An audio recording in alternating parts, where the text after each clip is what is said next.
Hello, Mozzers. How are you doing? Quiet. You're doing quiet. So my name is Nathalie Nahai. I'm a web psychologist. And if you're already getting my tweets, I have tried to magically make them appear on my Twitter feed. And they have links for my slide deck if you want to follow along, if you're at the back and you can't see some of the slides. They might be slightly fast, so just bear with us on that one. OK, so I have 25 minutes to give you an introduction to web psychology. So I'm going to give you a brief introduction. And then I'm going to talk to you about Hofstede's dimensions of cultural differences. And then we'll look a little bit into gender. We'll wrap up with some key takeaways, and then hopefully we'll have about 5 minutes or so for Q&A. OK, so a little bit about me. I do have a background in psychology. I did a BSc in psychology back in the day, which was a pure psych degree. I spent 5 years in the music industry, which is how I ended up doing freelance web design, somewhat accidentally. And it was only after a certain while that I thought, well, humans are online. Psychology is the study of humans. Why don't we look at psychology of the web? And I thought, surely someone's written about it, and no one had. So I thought I would. So these are some of the people. Oh, no, OK, that's the next slide. So in all the research that I did for my book, I found that there were 3 pillars that you needed to know about to succeed online. There are 3 secrets to online success. Oh, hang on a sec. OK. Know who you're targeting is the first. Then once you have researched your audience, you have to be able to communicate with them persuasively. You then have to be able to use psychological techniques carefully to be able to sell with integrity. And it is a gray area. You mustn't be seen to be manipulative, and so you have to figure out how you use these techniques to benefit yourself and your customers. So web psychology, I think we're missing slides. It's jumping over 2 at a time. So web psychology is a term I coined in 2011 to describe the empirical study of how our online environments influence our attitudes and our behaviors. Essentially, it's about the psychology of online persuasion. And the reason I coined the term was because there is so much incredible research that's being done all over the world that looks at aspects of our online behavior. This is just a sample of some of the fields of study that look at this. So things like human-computer interaction, cross-cultural psychology, which we'll look at today, social psychology, neuroaesthetics, the way that your brain responds to visual stimuli, and behavioral economics, the ways in which we behave in seemingly irrational fashions online and offline. OK, so ultimately it's about context. To distill it down, it's about the individual and the cultural context of your audience, of your customers. So we're going to look at culture. What is culture? Right, I think we've not got too much time, and I also can't see you, so if I'm going to ask you to raise your hands. So culture is essentially the programming, collectively, of the human mind, which distinguishes one group of people from another. This can be across countries, organizations, microgroups. And this quote is taken from Geert Hofstede, who spent 40 years, he's a professor of psychology in Holland, he spent 40 years looking at cultural dimensions across organizations and countries. And he described it as the software of the mind. So why is it important that we understand culture online? This is just a snapshot of some of the reasons why you need to be taking this seriously. At the most recent count, Google Translate was looking at over 1 billion transactions per day. It's not true that the web is purely British English, American English. It's not true. People more than ever before are going online and looking not only at English if they're bilingual, but also their native language. Global internet penetration rates are on the rise, and that is due to the fact that smartphones have made otherwise inaccessible regions accessible, where there is less infrastructure in emerging markets, etc. So one of the things I want to look at is this concept of culturability. It's the relationship between culture and usability in online design. And it looks at the way in which cultures differentiate or influence our behaviors. If I were to give every single one of you in this room the same website to look at, I can guarantee with certainty that you would each adopt slightly different usage strategies with that same interface. And those differences would be greater if your neighbor was from a different country to you. These are just some of the things that are culture-specific online. So things like the language that we use. And I don't just mean the kind of language like English, because we all are speaking English here, but for instance, the English that we'd use in the UK versus in Australia, versus in Canada, versus in America. Also the body positions. You find that in warmer-blooded cultures or warmer cultures, people are a lot more typically expressive, which may not be permissible in other countries. Social contexts. What kind of imagery you use will relate to the social context that you're taking them in, and some of those may or may not be appropriate. The symbols that we use. America is fairly patriotic, and so we are comfortable with having images of national symbols. In the UK, we're not, for some reason or another, apart from when the Queen has a big bash or the kids get married or something. Also, aesthetics, our preferences for the kinds of visual stuff that we like also differs by culture. So let's look at Hofstede's dimensions. Today, I'm going to look at the first three because they are a very exhaustive list. The first one is power distance. And it asks the question whether you expect and accept unequal power distribution in your society. So just as a sort of quick raise of hands, for the states, how much do you think, on a scale of 0, it's completely unacceptable to have the poor and the rich, versus 100, it's perfectly acceptable, it's a meritocratic system? From 0 to high power distance at 100%, would you say that the States is around 0? The bottom end? No? How about the middle end? Okay, a few hands going up. How about the top end? And how many undecided? You're not sure? Okay, and other people who have just fallen asleep at their laptops. Oh God, I hope not. Okay, so in the States, you actually come fairly low in power distance. You are pretty meritocratic, and it's inculcated in the sense of the American dream. Anyone can make it, which is amazing. I think it's a wonderful value. If you look at the top, Russia scores really high in power distance, and Austria is very low with 11.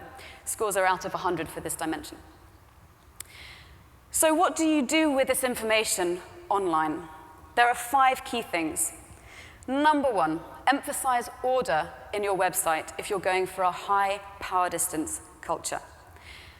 Number 2, there needs to be a very clear hierarchy of content. Your information architecture needs to be very structured. You can also use cultural and national symbols to make users feel more comfortable. Authority figures are also useful. And we're not just talking about people in monarchy or political figures. You can also use celebrities, as in the West. And finally, official stamps and certifications are a great way to add credibility to these sites for high power distance cultures. So I'm going to give you an example of what I mean of this in action. This is a Russian website for Aeroflot, which is a Russian airline. And you'll see that it's a little bit different to the standardized Western version of web design. But there are certain things that it does very well that relate to its high power distance target audience. Number 1, order. You can see that it's very clearly ordered. Not by Western standards, but you can see that there is an order. Even the slider at the bottom, which in the West, in the UK and the US, we usually have dots to show that there's some movement. They've numbered those. They've made it really clear how many there are. Hierarchy. They've used the hierarchy, it's linked to order, but again, this is moving across the page, left to right. They've also used national symbols. I'm not sure if it's clear from up here, but if you look at the top left corner, they've actually got the scythe and the hammer, and then the 90 years of authority, we've been around for ages, and they've also got the flag. They have authority figures, celebrities, and that's essentially a nice little introduction to how you can use those dimensions for a high power distance audience. What do you look at, though, if you're looking at a low power distance culture, such as the States, sort of moving towards the bottom end? It's kind of almost the opposite. So you can allow your users to enjoy a looser structure, give them something to explore, something to kind of, I don't know, a rabbit hole to fall down. You're allowed also to focus on transparency and use disclosure. We saw earlier in the day the talk about, one of the videos was on McDonald's, and how the lady was talking about how everything was fake. In a high power distance culture, you would not get away with that. It just wouldn't fly. It works in the US because it's acceptable, transparent. Reputation, as I mentioned, is based on merit. You can allow people equal access, and by this I don't mean everything should be free. What I do mean is that the opportunity to buy tiered access into a platform should be available to all. You can also focus on credibility arising from earned media. So an example of this, Israeli website Nana 10, which is a news website. You can see that they have a very loose structure in terms of navigation. That's 5 rows deep of navigation. I don't know about you, but I find that a little bit overwhelming. If you scroll down on the page, they've got earned media, which is common across all cultures pretty much now. And then you also have merit-based news articles. So this is about the community, as opposed to about people who are in positions of power by default. Second dimension, which is a particularly interesting one, is uncertainty avoidance. We're all going to die. None of us know when. Some of us are happier with it than others, basically. So the idea here is whether you are comfortable with ambiguity. And there are, of course, personal differences between everyone in this room. Some of us will be more comfortable than others, but cultures also express a general trend one way or another, or in the middle. So if you're looking at high uncertainty avoidant cultures, again like Russia, and you start to see that there are links between these different traits, they're very uncertainty avoidant.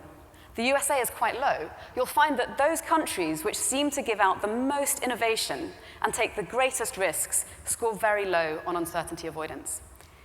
It's a breeding ground for innovation. Okay, so using it online. Number one, if you're doing it for a high uncertainty avoidant culture like Russia, we don't want to be threatened by uncertainty. Reduce the ambiguity in everything that you do. How can we make this clear? Make the navigation clear. Make the structure of the website clear. Make it predictable. Assure your users that they know where they're going to give them a clear map. Also avoid pop-ups and non-essential information. Strip out all the unnecessary. And also use explicit language and images. And I don't mean porn unless you're creating a porn site. But you have to be very direct. They need to know what the message is. This is an example, again, from Russia. I love this site. Very minimalist, very clean, very uncluttered. It's a site for portals and goods. I've translated it into English so you can actually read some of the content. So you'll see at the top, very clear navigation. They do have a search box so you can explore, but you'll notice that even with the search box, they've got subcategories, so your search is still contained. They have predictable, assuring imagery. You've got the image of the tractor, it's one main images, and at the bottom, just 3 options. Incidentally, psychologically, we prefer to have either 3 or 5 options where there's a middle one. Anything less than 7 is quite comfortable, because then you don't end up with choice paralysis, which is too many options and then you can't choose. Okay, so explicit text underneath, very clear information as to what the website does, and at the bottom, it's even got a button that's got a huge, well, relatively huge amount of text saying what the button is for, as if the text on the button, register your company, wasn't enough. They've gone to extra lengths to make it clear. Okay, so what about places like the US? Low uncertainty avoidance. So uncertainty embracing cultures. Quite different. Number one, you can speak plainly, facilitate open dialogue, have communities, have a conversation with your customers, collaborate. Don't be overly emotionally expressive. And this is a weird one. You can overshare. Try not to. You can also allow your users to take greater risks. They want a sense of thrill, and they want a sense of excitement. And you can do this by introducing complexity and a wider choice of actions within reason on a site. And as a subset of that, navigation can also be layered to give people greater facility in choosing their journey. So, who here's used StumbleUpon? Anyone uses? Okay, I love StumbleUpon. It's kind of a fun site. So for those of you who don't know about it, the clue is in the name. You basically go onto the site, write in your interest, and then it gives you loads of stuff that you stumble across based on your interests, and it plays on the idea of uncertainty. You don't know what you're going to get. You know roughly that you like art and politics, but you don't know what you're going to get within those categories. So you'll see from the top, they've got social media icons facilitating open dialogue. They use plain language. Most of this information and these posts are sourced from British-speaking countries, UK, US, and so a lot of the posts express plain language that you get because we're uncertainty accepting. You also find that there are huge amounts of risks that you can take. It's kind of, the whole concept of StumbleUpon has got that within it. And then also there's so many entry points, so you don't really know where you're going until you become familiar with the platform. They've also got complex and layered navigation. This one, if you've not checked out this website, I highly recommend it. This is kind of the epitome of uncertainty-embracing cultures. You land on the site, it's makeeverythingok.com. I'm not going to tell you what it does. Go visit it, press the button, and see what happens. Just a little bit of fun. Okay, so the third dimension I want to discuss with you is around individualism and collectivism. And we all kind of know what this is. But ultimately, it's about whether you define yourself, your self-image, in terms of I or in terms of we. You may not know this, but English is the only language in the world that capitalizes the letter I.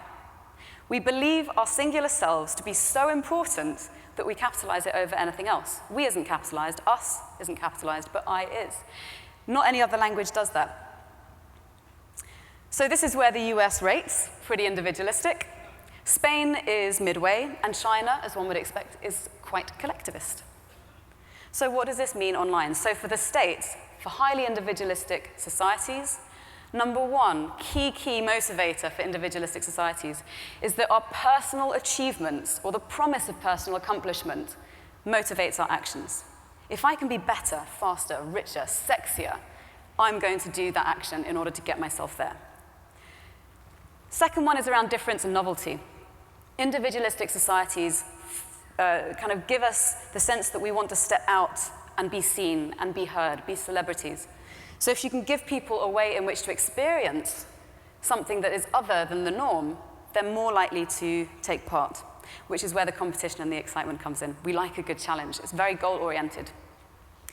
You can also use controversial language if it's appropriate to your brand and to your goal and to your campaign. We'll look at that in a sec. Also, the images that we use tend to favor youth and material symbols of success, so the fast car and the hot girl, typically. Or if you're, I think it was Hollister in the UK did this as well, these really hot guys, completely waxed. I don't know if this is like a thing in the States, but they had no body hair. I was like, are you pubescent or not? Anyway, maybe that's just me. I kind of like a little hair. But so it was images of youth, these rippling men and just, swooning women. Right, back to reality. Okay, so this is an example of one of your websites that I stumbled across called Nasty Girl. And the first thing that you see as a pop-up is excitement. It flashes up into your face, and it's animated. What's interesting is that the language that they use is also exciting language. So the party, all they're doing is selling clothes. There's no party involved. There's no drinking. It's just clothes. But that's the language they choose to use. Sign up for exclusive updates, new arrivals, events, contests, and more. It's experiential. There's competition. There's a sense of challenge. The word nasty girl. No one here really, unless you're into that kind of thing, wants to be referred to as a nasty girl, really. Maybe a dirty girl or a naughty girl, but not a nasty girl. So you can see that they've actually built this into their brand, and it's memorable. I mean, I remember the site.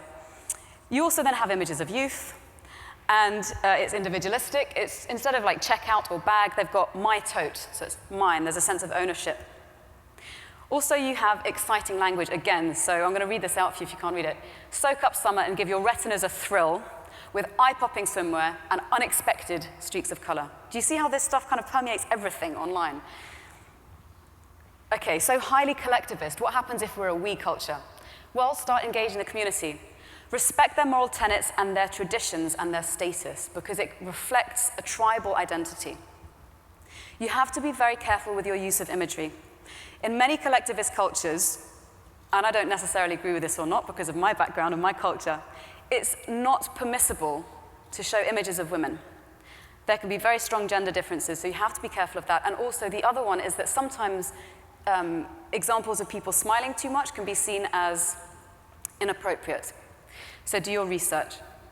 Rather than youth and materials as symbols of success, collectivist cultures tend to favor wisdom and the experience that comes with age. So if you use the image of authority figures who are wiser and older, that will connote credibility to your brand. The fifth one is important wherever you are, but especially in collectivist cultures where it is not okay to stand out for the fear of being ostracized, you must protect people's privacy and security in terms of their information. This is one of the issues that came with Google when originally with Google+, you couldn't sign up with a pseudonym. What happened in collectivist cultures? People tried to create nom de plume and they weren't able to sign up. It was a big problem. This is an example of a bus website. You'll see it's highly collectivist. There is no single image on here that is of just one person anywhere.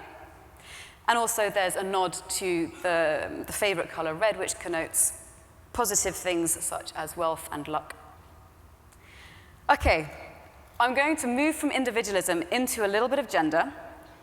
And the reason that I'm going to take this opportunity to do it is because individualistic cultures, like the States, tend to express greater gender differences than other cultures. And the differences express themselves in a website's usability and attractiveness. There's an interesting element to this, though, because women and men across different cultures, actually, have distinctly different neural responses, so brain activity responses to artistic and natural stimuli. So there seems to be a biological component to these differences. Right, so boys, and these are generalizations, by the way. Nothing that I say is a fit-all solution. So we're talking about the Gaussian curve of distribution.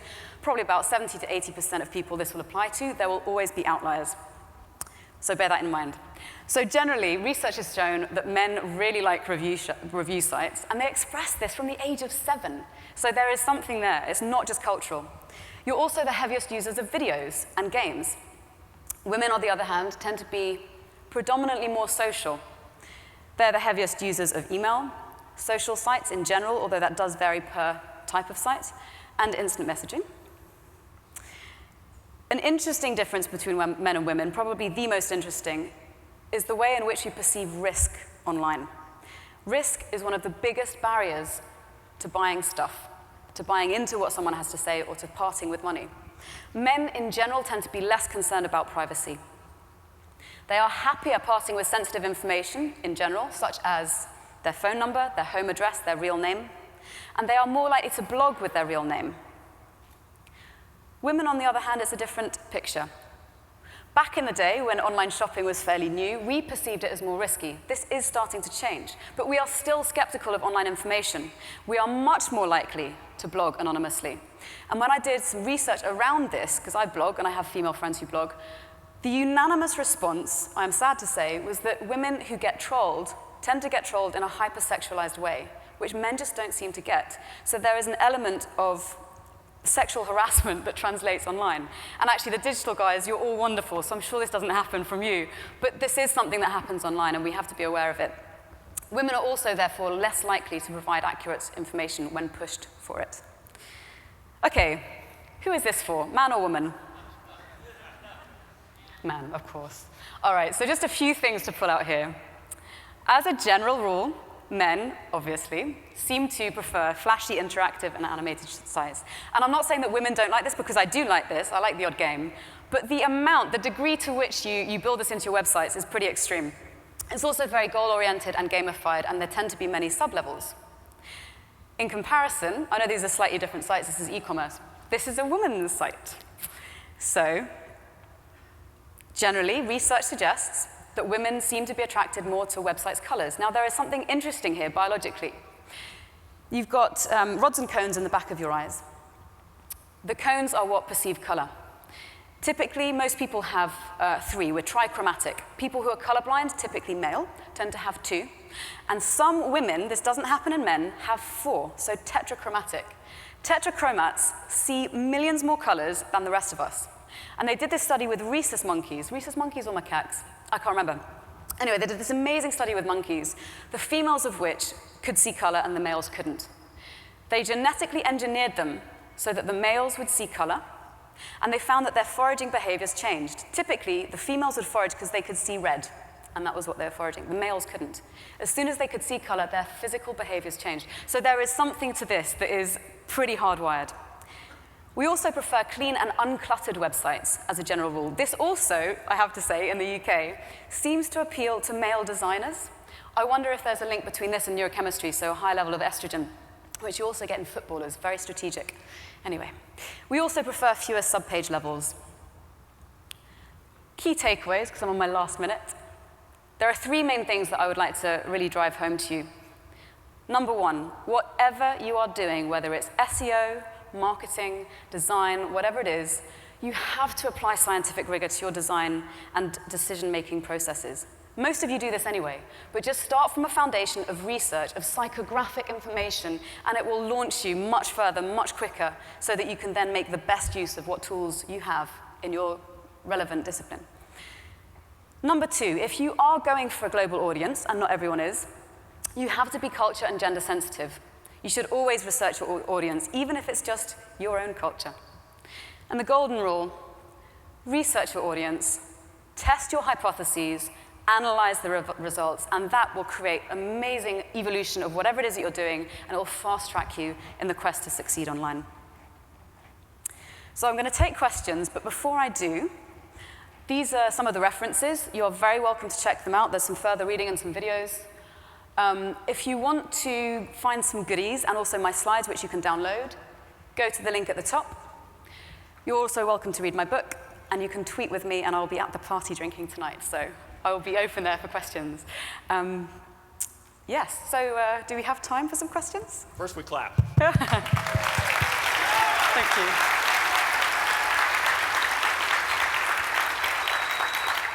That was fascinating. Now, in those list of resources, because I was sitting there wondering, to an average user like me, and I wanted to understand my audience a little better, some of those collectivism metrics, individual metrics. If you're not in the United States, where do you go to find out how your audience is made up? Okay, there is a fantastic website that's got this information for free. If you Google Geert Hofstede, that's G-E-E-R-T. Hofstede is H-O-F, S for sugar, T-E-D-E. And you also Google the word countries. And you're going to tweet this, right? I'm going to tweet all of this. Just tweet me if you're on the resources. Geert Hofstede, countries, and you can see exactly where you rank. And you can see how you rank in comparison to other countries as well. Okay. We're going to wrap it up there. Nathalie Nahai, everybody. Thank you. Thank you.